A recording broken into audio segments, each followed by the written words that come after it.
You are listening to This is Oklahoma, hosted by Mike Hearn, telling stories of Oklahomans and those that have made it their home. This podcast is presented by the Oklahoma Hall of Fame, telling Oklahoma stories through its people since 1927. Follow them online at oklahomahof.com and definitely on Instagram at oklahomahof. Let's get into today's episode. So 10 years, all of the things that have happened in 10 years, we're not going to go through all of them, but there have obviously been some significant moments. Sure. And people who've come and gone, and just the amount of friends you have through this, and the cars that have been, raced, ruined, whatever the story. Like, there's so many great, moments of, if you look back at your catalog of moments, right? I'm sure Lou's got plenty of clips of the great times. And, maybe there is a greatest hits moment out there of the last 10 years. Yeah. But conscious of branding, when did you guys, I guess, really start to think, not outside of TV, but TV is just an avenue, Instagram, social media, YouTube's just another avenue. When did you decide that, like, we see this happening, you might be a little kind of on TV, they cut a lot of things, people don't get to see everything. That's right. And with YouTube and Facebook, you think, we can produce a show that's just no cuts in it. We decide what the content is. That was recent. Was that recent? Yeah, right? Because YouTube recent. For you guys was what, in the last year or 2 years? Yeah, we've sprinkled in it. Yeah. Knowing again, it's just the social media that's important, right? Right. But not knowing the dedication required to make it successful. Yeah. That was kind of recent. I'd say within the past 2.5 years, we really started. Me and Farm are loyal to a fault. Yeah. And we commit to something. Sure. If it's a company, if it's a business, we commit. And at a certain point, we realize there's a lot of dead time. They can't be as committed as we are. And so we're waiting to do a show. We're like, let's do the show. So where's the show, guys? And they got to film other shows. And they're like, well, what's happening to us? Right. And that's at some point we had to pick up our own bags and realize, okay, it's up to us at this point to tell people what we're doing while they're not telling what we're doing. Right. And so, again, nothing on them, but they can't film us 24/7. That'd cost a ton of money, a ton of time, and it has to be specific. So we thought, well, YouTube isn't specific. It tells a story, but over the course of someone's life, not a story arc in terms of each day. And so Lou came on board and we pretty much said, hey, let's stop doing stills. That was a couple of years ago, and so let's still do stills, but let's focus more on video. And because we started seeing the impact of other people filming us. Yeah. And we're like, wait a second, if they're doing well, we can do well with ourselves. So a couple of years ago, we decided, okay, we're gonna work on us full time. Yeah. And until they call, we're gonna do that. Right. And a cool thing that me and Lou just chatted before we started recording was a cool thing that you do now with the shows coming out now, and you're releasing behind the scenes episodes on YouTube that are following, like, hey, this is what happened in the show, but this is all the stuff that it takes to get to. Yeah. The really cool value. There's value in it, right? Well, I think so. Yeah. And everyone wants to know what they missed, right? Yeah. Because otherwise the show would be 24 hours long. That's right. It would. Yeah. They're trying to shove 3 months into 40 minutes. Yeah. Right. 42 minutes or so, and it's impossible. And you're always going to miss something. Yeah. What about? In 10 years is a lot, but in a grand scheme of things, it's not a lot of time. Like, how your lives have changed and the things that you do now. And 10 years ago, you probably never thought you'd have a farm boat going down the river, in front of downtown or whatever. And like, the Monorail, like there's plenty of stories in that. And for you, like, guys, what are some of the projects that, like, is there going to be a museum one day of, like, a warehouse that's just like, these are all our project cars, right? Jay Leno's Big Dog Garage. Yeah, just like, because there's 10 years, like, there's at least 10 cars there, surely. Right, 10 car here, 10 versions sure, there of, right? I'm a collector of junk. Yeah. But I like to turn that junk into art. That goes fast. It sounds great. And that is my goal in the whole deal. Is to have a museum and a place where the fans can come. Yeah. I'd like to have it on Route 66. I think that it would be good for Oklahoma. And that's the end goal. But the problem is we don't have any money. Because all the money goes into the cars. That's right. But we've never let that stop us. Right. We really didn't have any money whenever we built the farm truck, and we just did the best we could with what we had. And we still have that goal to have a museum. Yeah. And I think it'll happen. Right. Yeah, there's a bridge there that's missing. Right? And it's lined with money. It's like, well, That's so- right, and that's a guy with Yeah. a money bridge. That's right. To that point, where does all the funding come from? Like, are you purely self-funded?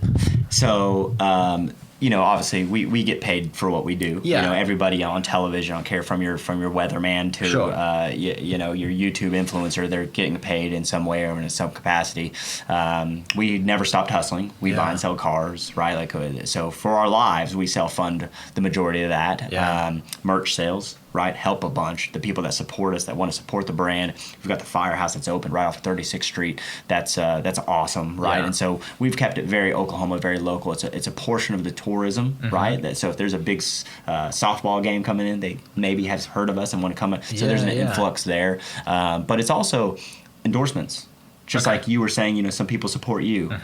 One day maybe you can hope to get, some a mic sponsor or a laptop sponsor. And for us, we've always stuck by the people that originally helped us. Nitrous Express was the original, right? Gotcha. Never left them, right? And that loyalty has paid dividends, right? Where we got now, that's our good credit as a car guy. Yeah. Car guys' credit is only as good as what parts you've used for how many years. Right. And so we've used the same, attempted to use the same stuff over. Yeah. And so those endorsements help with the cars.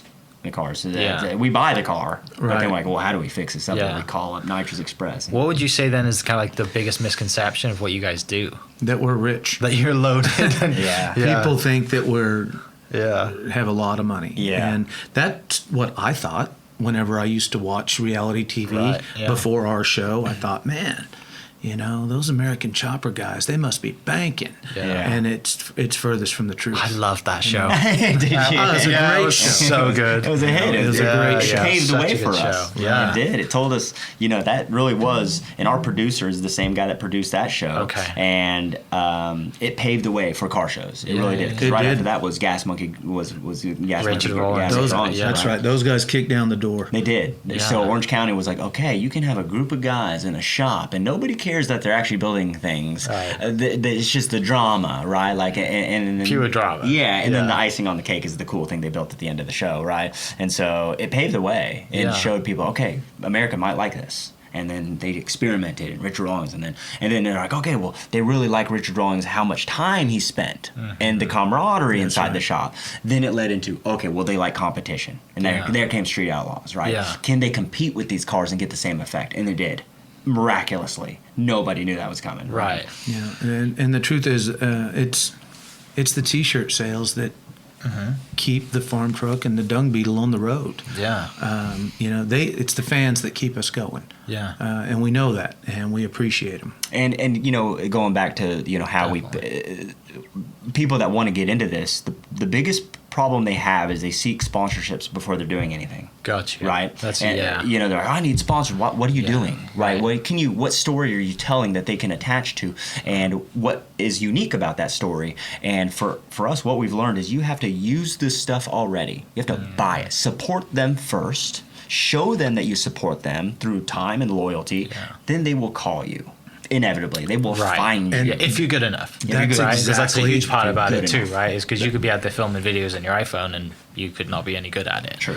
Right? And that's exactly how we got our first sponsor. Yeah. We were out there doing it.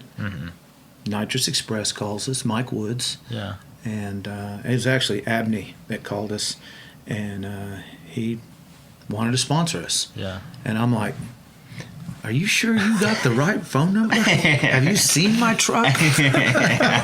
He's like, yeah, we know all about it, and we Yeah. love it. And that's the way that it happened. We were out there doing it, Yeah. and some people wanted to be a part of it. Yeah. And that really helped us along. It taught really us. did. So that's the big key to gaining a fellowship is do it first, take care of them first, help someone first, be a friend first if you Yeah. want friends. Yeah. Like people are like, oh, how do I make friends? Be a friend first. And if you That's don't right. if you don't know how to do that, figure that out. What do you Yeah. got to do? Help fix their tire, help be interested in them first. Right. And they will be interested in you. That's life, yeah, right? yeah. Like, Yeah. and so- Yeah. But that's what most people get wrong is they think everything should be bought and sold. There should be a trade-off, and there's not. It's Yeah. actually you're going to be in a deficit for a long time.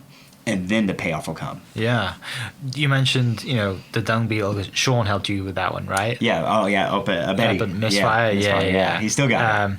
Yeah, great dude. Loves Subarus a little too much. He does. But was there people? I assume there's people involved in everything that you've done. Obviously, not just you guys. Obviously, there's Lou and Ed and all the other guys are involved. Devin and just there's a huge team around you. It's not just you guys. That's correct. But talk to me about like the projects that you've done and why they're just so off the rail bonkers. Right, it's not just like you haven't put a big engine in a truck. Like, I mean, you put that truck on a boat, and then you did the Goner. Like this. So, why did you guys see that kind of not risk, but just avenue to go down? I mean, because it's just not normal. Well, I think that's his mind. That's it. Yeah. Where do these ideas come from? I wake up a lot in the middle of the night. Yeah, I've got my little notepad, and I write these things down. Yeah. I've always just kind of, the outrageous stuff is what keeps us going. We love that type of stuff. Yeah, it's not. So. It's not the goal. It's not like, oh, this is going to make us more famous, or this is. I actually think that way, right? I think from you got the content business brain going. That's right. Okay. And so when he comes up with an idea, I'm like, we can do that, but fans aren't. It's not going to translate well. Right. And sometimes we'll do it anyway, right? Yeah. And sometimes it hits, sometimes it doesn't, sometimes I'm wrong, right? But I'd have a general idea of what the fans like to see. And so when he brings an idea out and wants to do it, I try to add cool wheels. I try to add a cool steer, something they can relate to on the vehicle that they can be like, oh, that's still... I can do that, right? So he's got this brain that connects to a universal reality, right? And then we try to bring it back, and then he's installing a big block in a refrigerator. And I'm like, what's going on here? Like it's gonna stop. That's right. It'll work. So, but it's always worked, and I've always trusted his vision in terms of where he wants to take it. And if he's motivated enough to do it, I'm willing to watch it, man. Yeah. If don't stop anybody who's motivated to do something. That's one thing I've learned. Right. If Lou gets a harebrained idea to go and create something, just do it. You never know, man. Never know. Who am I, right, to tell you that that's not going to hit if I've never seen it happen before? There's a lot of great lessons in that, right? Just go do it. And if it sucks, you'll figure it out. Yeah. But you've got to make that jump first. Lou will get 1 no out of 10. Yeah. Right? Lou will be like, hey, can we do it? Yep, go. Yeah. Do it. That's a great way. I'm sure he's happy about that too. I hope. But at least you're gonna make some. I think about break even, right? Again, I'm business, so I'm like, okay, can we break even? If we can break even, it's a yes every single time. Yeah. Right. So if he's got some idea, and I'm like, okay. That's really interesting because a lot of people think, how do I make money out of this? Yeah, I was want to break even. You're just like, no. This is what it's going to cost. We get to break even. It's worth it. Yeah, we're going to be dead and not broke, right? Right. Yeah, you can't take it with you. Yeah. And then you can accidentally make money every once in a while. That's right. That's actually the way I've done it. We came out ahead. So let's go. That's actually the way I've done it, and so I just think, okay, can we break even? Go for it, take the risk.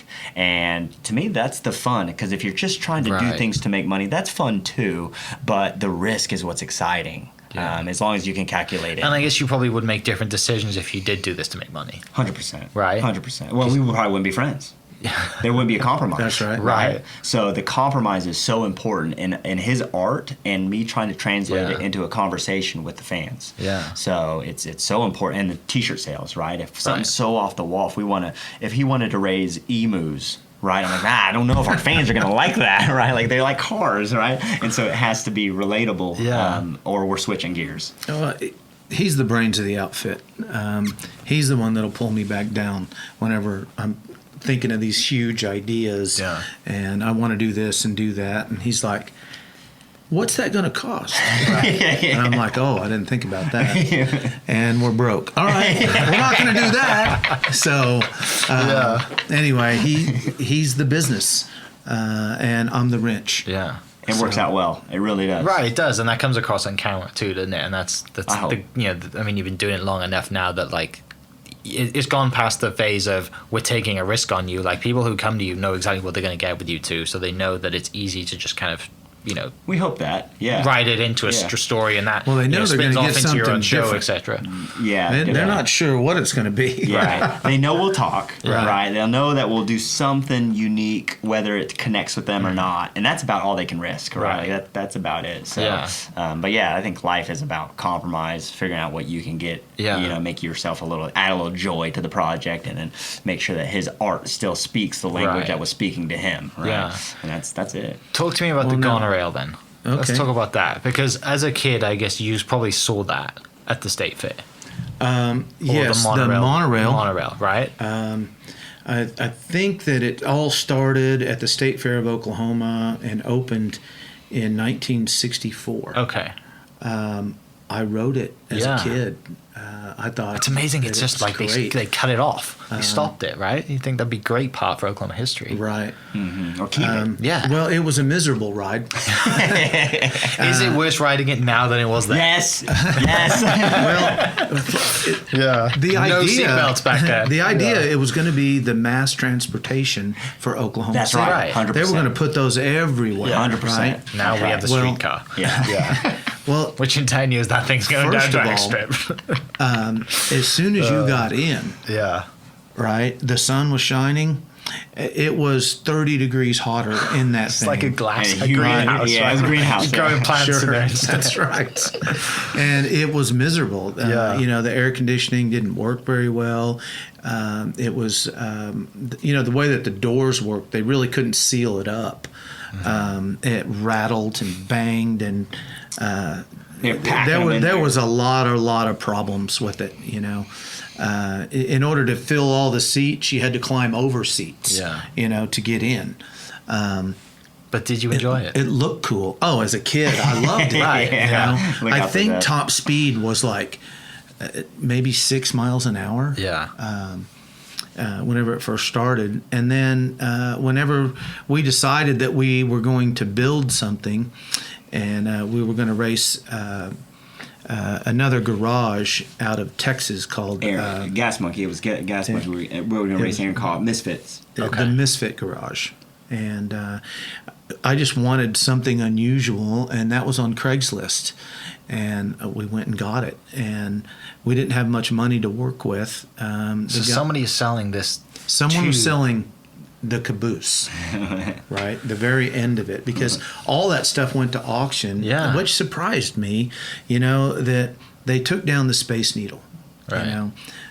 They took down the monorail, all the history at the state fair. I realized it was going to cost a lot of money to get the Space Needle up and running, but we wanted to try to get a GoFundMe page. We could have easily raised enough money with all of the Oklahomans, Yeah. that would want to They see would have that. wanted The people who've ridden that, like Yeah. yourself as a kid. Yes. Yeah.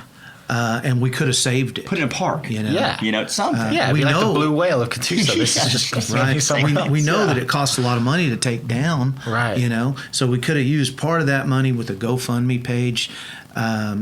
The monorail was miserable. No one wanted to ride it. Yeah. And then they left a section of it out there up as a piece of history for the state fair. And then a storm came along, knocked it all down, and then they just chunked it all. Well, there was actually tragedy Right. too. That's right. There was a tragedy with a truck not paying a that's truck right. driver trying to go Okay. under the, Yes. and I think I don't know the whole story, but he ended up not. Right. That's right. So, Yeah. I think there was a liability there. So I can understand, it was just easier to make it go away, but Yeah. we wanted to jump on board, Right. and try to save this stuff. So obviously, whenever this monorail came up on Craigslist, I was all over it. Yeah. We were going to make a race car out of this thing, and it turned out that. I thought that I wanted the engine, the front part, right? But the only thing available was this caboose. Well, when you turn it around the other way, we're left-hand steer, and the door was on the left-hand side, so it all worked out perfect. And the caboose was lighter. It was Okay. just an aluminum frame with some stainless steel, fiberglass. It was still pretty heavy because the thing wound up weighing 4,500 pounds, and that's pretty heavy for a race car. Yeah. Anyway, it almost killed us whenever we built that thing for the show. There again, my engine builder, Mark Brown, out of Salina, Kansas, Advanced Engine Machine, he built an LS motor for it that made 1,800 horsepower with a Pro Charger. And the thing is ridiculous. Yeah. If every once in a while we'll get it out and we'll drive it around, and it's a little, since it's all-wheel drive. If you're not in the right spot, and you put it to the floor, it'll change lanes on you. Yeah, you gotta pay attention. You got to pay attention. It's a powerful machine. It is. It's different. Was that the first one that was a bit out there then? Kind of the first kind of the creations that you've done that was a bit nuts? Out there. I mean, like a truck you put in, like The that's Farmtruck- not generally a car to start off with. Yeah, okay, so it went Farmtruck, Dung Beetle, Farbird. That's right. Right, which are all vehicles generally. This was the first one that you put wheels on, I guess. Okay, so the right? Farmtruck, it's an unusual vehicle. Yeah. Because it looks like a piece of crap that needs to go to the salvage yard, and it's fast. Yeah. Right. The Dung Beetle. Whenever we got that, we kind of wanted to stick with the same concept. A sleeper. We Yeah, went to yeah, the yeah, sleepers. yeah, Right. yeah. And it was a nice car. If you look at the Dung Beetle and yeah, open the super door, nice. the paint on the dash and inside the ruined door it. is amazing. Yeah.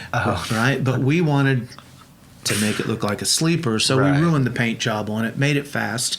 And then also people don't expect a Volkswagen No, they don't. Yeah. to be fast. Same thing with the Farbird. It's a 1976 Trans Am with a Pontiac motor. And we put a camper on the back of it. I mean, who does that? Right. And then the next one after that was the Monorail, which was by far the most unusual thing. And when people see it when we're driving down the road, it's either a shock look on their face or a big smile. Yeah. But what gets me is the people that don't even notice. They're just driving. Yeah. That's fine. Just another car. That's right. But it's almost. I learned from a business perspective, it's not brandable. Really? Nobody know. How do you describe it? Yeah, how do you tell anybody what it you're is? right. You can't. It has to be orange truck camper shell, farmer and an Asian. Yeah. It's so Dung Beetle, Volkswagen Bug that's dirty and Right. it goes fast. Farmbird's got a camper shell on the train. Monorail. What is it? But it just meant something to Oklahoma generally, We right? don't even know if that meant any. Which is kind of strange that it hasn't, I guess. I think that it means something to older Oklahomans. Maybe. Maybe. It does. It means something, to those people. Yeah. So. But even the state fair didn't want it. That's so weird. You would think we'll drive it over there, right? Like we will Stick it on a plinth. It's gonna stay free. there. Yeah. Just take it, Yeah. and they don't want nothing to do with it. Not even at like the car show or anything. No, OKC nothing. car Never show. got a or whatever? request. So Jeez. I don't know. We don't really understand it. Yeah. We thought that it would be great to have the Monorail set up at the state fair, let people check it out, let them look at Right. it. But it. hey, if you're listening, Scott Munns, give us a call. Still available. It's not going anywhere. That's right. That's right. Yeah. Are there any talking about TV shows and ideas that worked and failed and we loved and thought would work, and I'm sure there's plenty of ideas that you were like, this is going to kill it, and it just flopped. Are there any pilots and stuff that nobody knows about that never made it to air, or ideas that people came to you or you took to them that were like, is there anything out there that people don't know anything about that you thought was going to be the next big thing? I actually, the Monorail was one of them. Yeah. I really thought it was, and it taught me lessons. Yeah. Right, there was lessons to take away from that. That has to be relatable. There's a lot of relatability to the Dung Beetle because a lot of people rode around in them as kids. There's a lot of people. Their grandfather had a 1970 C10, right? Or their dad, and nobody had a 1964 Monorail. Letty Harris Salon. Oh, What is this? Rookies. I know, right? So What have you learned in 10 years of production? No, I don't know how a phone works. That's all right. That's a good question, though. But no, everything has been a guess. Okay. Really, Yeah. we didn't. I never hold expectations. I want to. I want to have metrics and data and things, but with what we do, I haven't been able to do it. So I've actually let that go. Okay. Right. It's a good question, and I want to answer it, but I don't have it because I've not attacked. Even with our show coming out now, he'll want to see. I don't care about ratings. We did it. Yeah. Right. It's on what's next. Yeah. Right? What's next? What's tomorrow? Right. Like, and so either it's good or it isn't. Either people like it or they won't. Either we get paid or we won't. It doesn't matter to me. We did it. So go into what is next then. Like the thing that I saw you guys driving today is like Americana, right? Big wings. Sure. Johnny Cash. Yeah. Like, and then you got this giant thing hanging out in the front of it. For like, sure. Okay, it's not just a cruiser down the street with old music and style and class. Sure. This is gonna blow the doors off as well. Yeah, that's right. Tell me about it. So that was we got an education from the Australians. Okay. Out there doing burnouts and how they do them, and typically Americans, spinning, is it what they call spin it? them. Is that what they call it? Spinning. The skids. Skids. Doing Yeah, skids. like just burning out until Spinning is more of a South African. That's thing. right. You're South right. African. Yeah. And it's all the same. But we learned that Americans never picked that up. Americans always thought that burnouts were intentionally made for drag racing or NASCAR, bumping your nose up against the wall and smoking the tires, or just staying still. And America never adopted. Oh, you can do those, but America doesn't like to adopt anything that isn't theirs. Sure. Right? Cricket. Yeah. No cricket. Cricket's It's not here. terrible. Right? It's like drifting. Football's one of them. Football. Not right. rugby. Drifting is too Japanese. Yeah. Even though it's hugely popular. Right. Like it's got a giant cult following here that nobody knows about. So it had to be drag racing. It had to have some relation, and it's just now picking up because there's some YouTube influencers that are adopting it, making it their own. Okay. And the younger generation is assuming he invented it or they invented it, and that's fine. Because that time period has peaked in value, and Here now it it's is. like, It's got- we can do this now. That's right. So the perfect timing has allowed the younger generation to not know that if it isn't American, it don't matter. Right. And so a lot of influencers have taken onto this burnout thing. This car was built for that purpose as well. Yeah. And so, 1963 Cadillac, big block, blower sticking out of the hood is an homage to the Australians. Yeah. And the big wing is just Americana. And the rest is the uniqueness of his mind and the team. Yeah. I bet it's great to look back and like when you're a kid, you think, I'm gonna, when you're drawing something as a kid and you put fins and wings and like it's like that thing that's seen in The Simpsons where like Homer designs a car, right? And it's got a bubble top and it's amazing, and then he designs another one and it sucks. It's just like that. You've basically figured out how to make a business out of designing wacky, wild ideas because there is a market for it. People love it. People probably would look at you guys and think, I want to do that. I want to spend a day with you guys. I want to do that all day. Yeah. But obviously they don't know all the hard work that goes on behind the scenes, right? They see a 5-minute video grateful for that. of you doing great, cool stuff that's not just, clowning around all day. And then there's a business mind behind everything too, right? And which keeps it going. And there's integrations. That we did the Zamboni.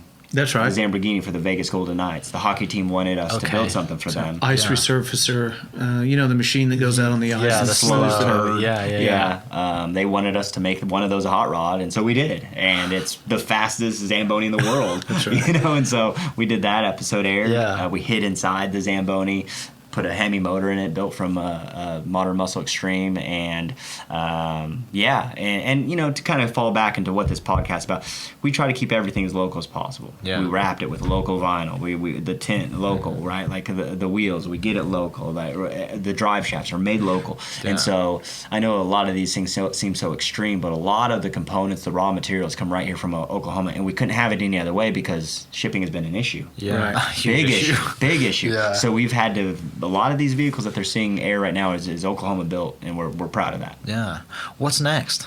Like, it sounds like you don't want to stop. Yeah. Right? What would you do if you stopped? You don't want to think about that. We don't know. That's a good question that we're asking ourselves a little bit. They could call us up at any minute and say we're picking up the show again. It's still airing. Yeah. We've still yet to see what the Normally, they wait for the ratings to come in. Okay. Whether they're going to offer us a second season, we don't know. Yeah.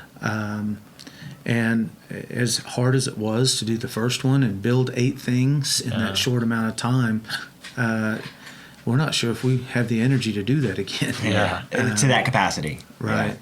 Because I guess that would help with, if it doesn't happen, then you have the other avenues of your social following, Sure. the branding to keep like the fans happy. That's Yeah, sure, You know, sure. because like you just said, I mean, you said earlier, this wouldn't be possible without everyone following and fans and buying merch and following. That's right. You know, like everything's great, but you need an audience. And thankfully, over the time, you've been smart about it, how to build and curate an audience.